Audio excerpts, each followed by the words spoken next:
Berlatar pada tahun 1968 di Neustadt, Jerman, scene pun diawali dengan memperlihatkan seorang siswa umur 15 tahun yang bernama Michael.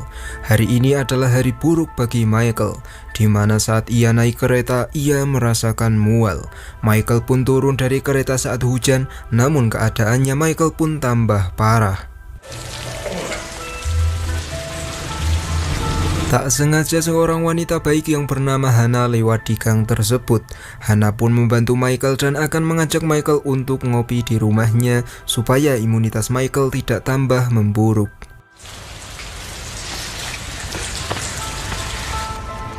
Saat hampir sampai di rumahnya Hana, Michael pun merasa agak baikan. Michael pun sangat berterima kasih pada Hana, lalu ia pun pulang ke rumahnya sendiri. Singkat cerita, sesampainya di rumah, keluarganya Michael pun sudah memanggil dokter. Dokter mengatakan kalau Michael demam bintik merah. Demam seperti ini bisa menular. Michael harus istirahat di rumah minimal 2 bulan. Keluarga yang mendengar itu, mereka langsung meninggalkan Michael sendirian di kamar. Ia pun teringat dengan Hana yang sudah menolongnya 3 bulan lalu. Michael pun mencari rumahnya Hana. Lalu setelah ketemu, Michael pun datang dengan membawa bunga sambil berterima kasih sekali lagi. Hana pun cuek begitu saja dan seperti tidak menyukai Michael. Namun meskipun begitu, Hana pun kini akan berangkat kerja bareng Michael dan Michael disuruh untuk menunggu di luar. Michael pun keluar, namun Michael tak menutup pintu hingga ia pun bisa melihat dengan jelas saat Hana sedang ganti baju.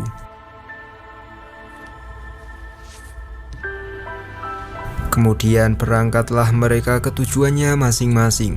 Michael pun baru mengetahui sebuah fakta di mana Hana rela bekerja sebagai kondektur kereta api karena kini Hana hanyalah hidup seorang diri. Singkat cerita, sepulangnya Hana bekerja, ia pun mengangsu bahan bakar. Hana melihat Michael yang sudah di depan pintu rumahnya. Ia pun menyuruh Michael untuk membantu Hana. Setelah Michael selesai membereskan bahan bakar, ia pun terlihat cengas-cengos. Hana pun hanya bisa tertawa dan menyuruh Michael mandi. Michael pun agak ragu karena ia takut diintip oleh Hana. Hana pun meyakinkan Michael untuk mandi dan Hana tidak akan melihat otongnya Michael. Namun setelah Michael menjuli semua bajunya, ternyata Hana mengintip Michael. Lalu saat Michael sudah selesai membersihkan badan, terjadilah cocok tanam di antara mereka berdua. Sepulangnya Michael dari rumahnya Hana, ia pun beralasan kalau tadi ia tersesat makanya telat pulang ke rumah. Adik-adiknya Michael pun tidak percaya, namun ibunya Michael sangat percaya dengan Michael. Lalu Michael mengatakan kalau besok ia akan berangkat sekolah lagi. Sang ayah pun sangat mendukung Michael, dan singkat cerita esok harinya Michael pun langsung ke rumahnya Hana untuk mengobrak-abrik serabi lembitnya Hana yang sudah lama tidak diganti olinya. What's wrong with that? What's your name? Hari-hari kini mereka berdua pun lewati dengan beruhahan, seakan-akan dunia hanya milik mereka berdua saja. Reading. Di esok harinya Michael berniat menemui Hana, namun Michael sengaja duduk di kereta kedua. Hana yang melihat itu, ia pun jadi cuek dan menghindari Michael. Bahkan saat sudah sampai di rumah, Hana seperti tidak kenal dengan Michael. Michael pun mempertanyakan alasannya. Di situ Hana mengatakan kalau Hana kecewa karena tadi Michael duduk di kereta kedua, padahal Hana bekerja di kereta pertama. Hana pun kini sedang tidak ingin melihat Michael dan langsung mengusir Michael dengan kata-kata tajam. Setelah Michael menangis, ia pun kembali lagi ke dalam dan mengatakan pada Hana bahwa Michael sangat mencintai Hana. Michael juga menanyakan apakah Hana mencintai Michael. Hana pun mengiyakan hal tersebut, lalu mereka pun lanjut melakukan hal seperti biasa. What is it? You should be ashamed. For a moment, he was still in. Look. Kemudian kita pun dialihkan ke masa sekarang, yang dimana semua scene tadi adalah ingatannya Michael. Di Berlin, Michael sendiri kini sudah tua. Lalu sebagai seorang pengacara, ia pun langsung berangkat ke pengadilan untuk mengurusi kliennya.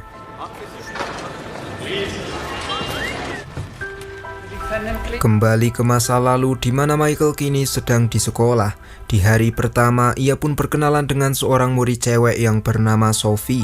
Sophie pun nampak tertarik dengan Michael. Bahkan Sophie yang ngajak kenalan dengan Michael. Lalu singkat cerita kini ulang tahunnya Michael. Semua teman-temannya Michael pun sudah memberi kejutan, termasuk Sophie yang mengajak Michael masuk ke dalam rumah untuk merayakan pesta ultahnya Michael. Michael pun tidak masuk karena ia sudah ada janji dengan seseorang. Semua temannya Michael pun kecewa tentunya, termasuk Sophie yang mendengar hal tersebut. Singkat cerita, Michael kini sudah sampai di rumahnya Hannah. Di situ Michael hanya membacakan buku dongeng.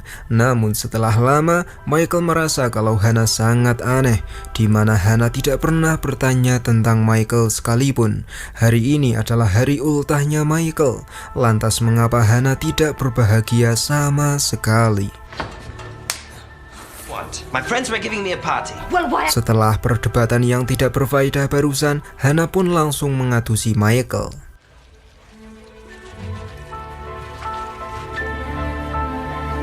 Di esok harinya, Michael seperti biasa bermain dengan teman-temannya. Hannah sendiri kini sedang mengemasi semua barang-barangnya, dan singkat cerita setelah Michael sampai di rumahnya Hannah, ternyata Hannah sudah pergi meninggalkan Michael. Michael pun langsung sangat bersedih dan langsung mengemasi semua barangnya sendiri karena ia akan pulang ke rumahnya.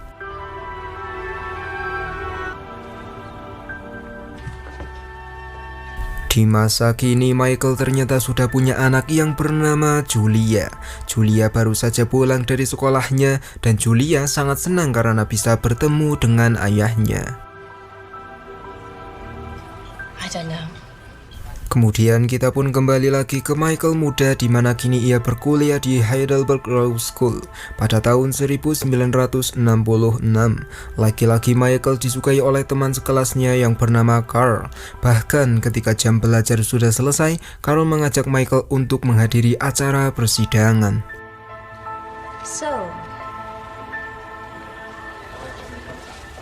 Singkat cerita, sesampainya di persidangan, saat Michael sedang mengambil pulpen, ia pun sangat terkejut karena tersangka di persidangan itu adalah Hannah yang kini sudah menginjak umur 43 tahun. Hannah adalah anggota kelompok SS Nazi. Awal perekrutan Hannah karena pada waktu itu ada orang yang menawarkan pekerjaan sebagai penjaga. Hannah yang butuh uang, ia pun menerima pekerjaan itu dan Hannah ditempatkan di kamp konsentrasi sebagai salah satu penjaga. Kasusnya Hannah adalah ia didakwa telah menseleksi para wanita lama dan membiarkan para wanita di kamp konsentrasi dibunuh. Dengan kata lain, Hannah sudah membunuh para wanita tersebut. Hannah pun menyangkalnya dan ia juga berkata bahwa para wanita itu hanya dipindahkan. Setiap penjaga di kamp konsentrasi juga memilih 10 orang untuk dipindahkan. Jadi bukan cuma Hannah yang memindahkan mereka. Dan mengenai pembunuhan wanita di kamp konsentrasi, Hannah tidak tahu menahu kalau mereka akan dibunuh karena yang Hannah ketahui mereka hanya akan dipindahkan. Should I never have signed up at sea?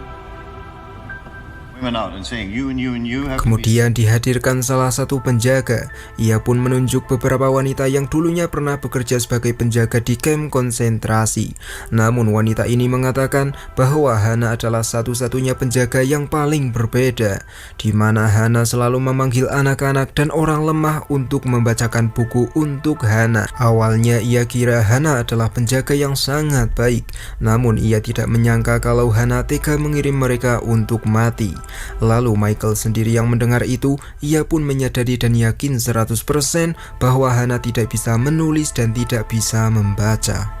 Wanita ini bercerita bahwa dulu di gereja ada serangan bom. Gereja tempat penampungan para wanita terbakar habis, termasuk sekitar 300 wanita di dalam gereja tersebut. Mereka semua mati karena pintu dikunci dari luar. 6 penjaga di kamp konsentrasi tidak membuka gereja tersebut, dan kini hanya wanita inilah yang selamat dari kejadian tersebut. Outside. See burning beams. Singkat cerita, beberapa hari kemudian, hakim pun sudah menanyakan kepada 5 penjaga, namun mereka tidak jelas kesaksiannya. Kini giliran Hana yang ditanya mengapa Hana dan ke-5 penjaga tidak mau membukakan pintu gereja tersebut. Hana pun mengatakan dengan jujur bahwa para penjaga tidak bisa membiarkan mereka keluar, karena jika mereka keluar, maka mereka akan kabur dan akan terjadi kekacauan yang lebih buruk. Kejadian pada saat itu sangat cepat dan tidak mudah dicerna oleh otak.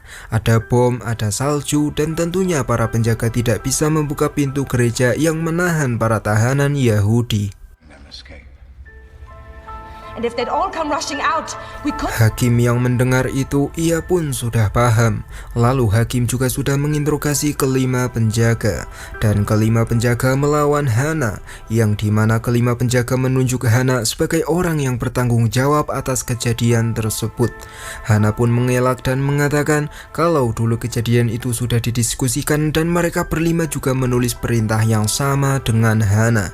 Ke-5 penjaga yang mendengar itu, mereka pun mengelak dan menuduh kalau Hana sendirilah yang menulis perintah tersebut.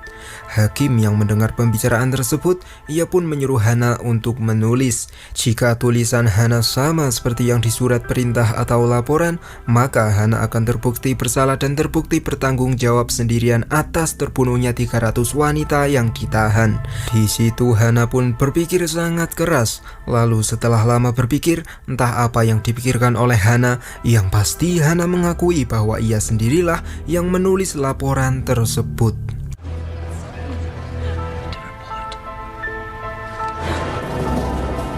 Di esok harinya, profesor yang tahu kalau Michael ada rasa dengan salah satu terdakwa, ia pun menanyakan apa yang terjadi dengan Michael. Michael pun mengatakan bahwa ia punya informasi yang bisa meringankan hukumannya Hana.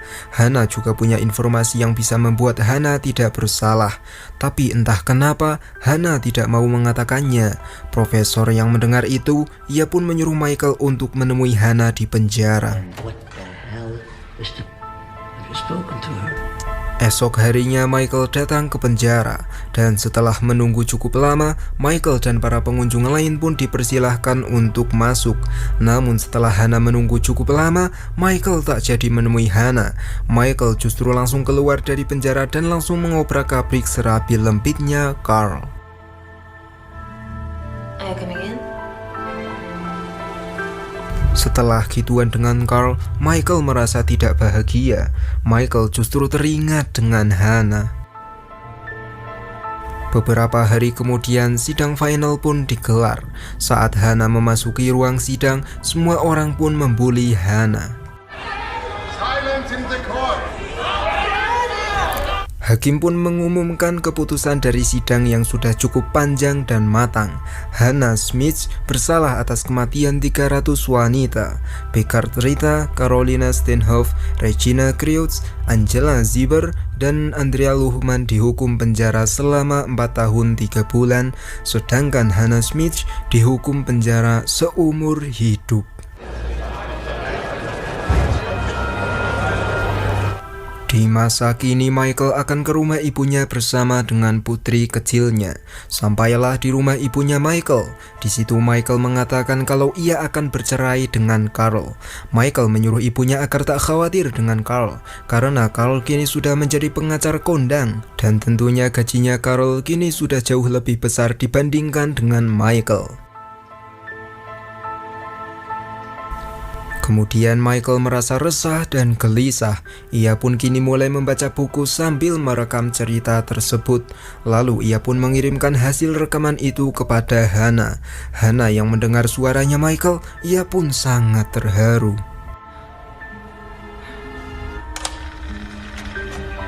Ghosts of an even older age.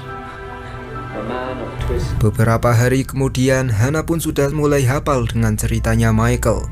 Lalu Hana ke perpustakaan untuk meminjam buku yang sama dengan buku yang dibacakan oleh Michael. Kemudian sambil mendengarkan rekamannya Michael, Hana pun mulai belajar membaca sendirian. The lady with the little dog. 1, 2, 3, 4, 5. Beberapa tahun kemudian, Hana sudah mulai bisa menulis. Ia pun mengirim surat pada Michael. Hana meminta agar Michael kembali membuat rekaman tentang kisah romantis. Michael yang membaca itu, ia pun sangat terharu.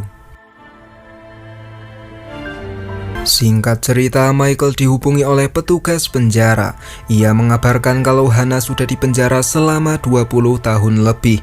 Sebentar lagi Hana akan dibebaskan. Hana tidak punya keluarga ataupun kerabat satupun. Satu-satunya orang yang berkirim surat dengan Hana adalah Michael.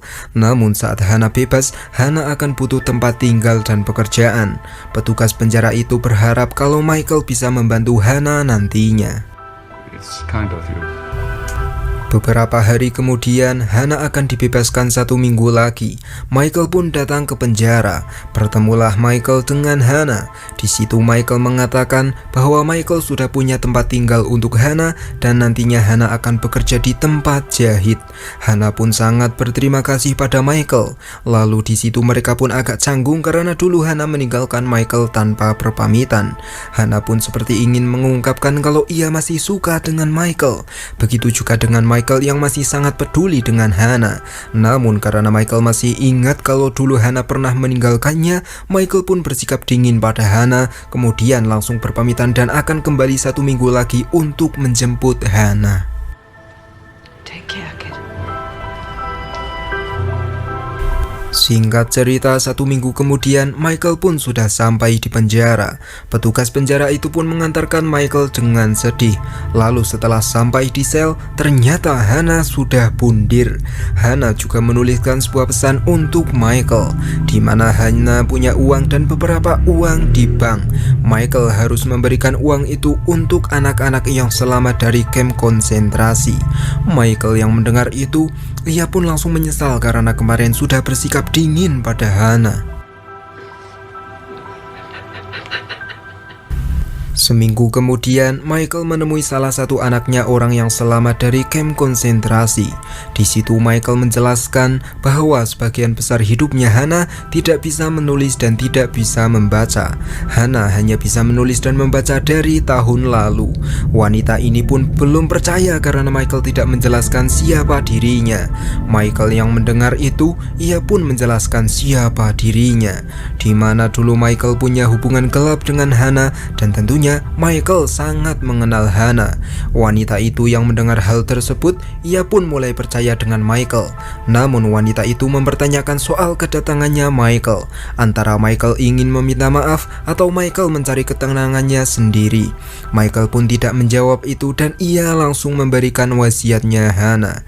Wanita itu yang sudah tajir melintir, ia pun tidak mau menerima uang tersebut. Namun ia hanya mau menerima kalengnya. I'll keep the 10. Shouldn't. Kemudian film pun diakhiri dengan Michael yang membawa Julia ke makamnya Hana, serta Michael juga bercerita jujur tentang hubungannya Michael dan Hana. Oke, jadi pelajaran yang bisa kita ambil dalam film ini adalah ketika laki-laki sudah ditinggalkan tanpa berpamitan, maka ia akan ingat dan menjadi sungkan untuk PDKT lagi meskipun masih sangat cinta. Begitupun juga dengan wanita, ketika wanita merasa kalau pria yang ia suka sudah dingin, maka ia akan menghindar atau bahkan langsung bundir kayak Hana.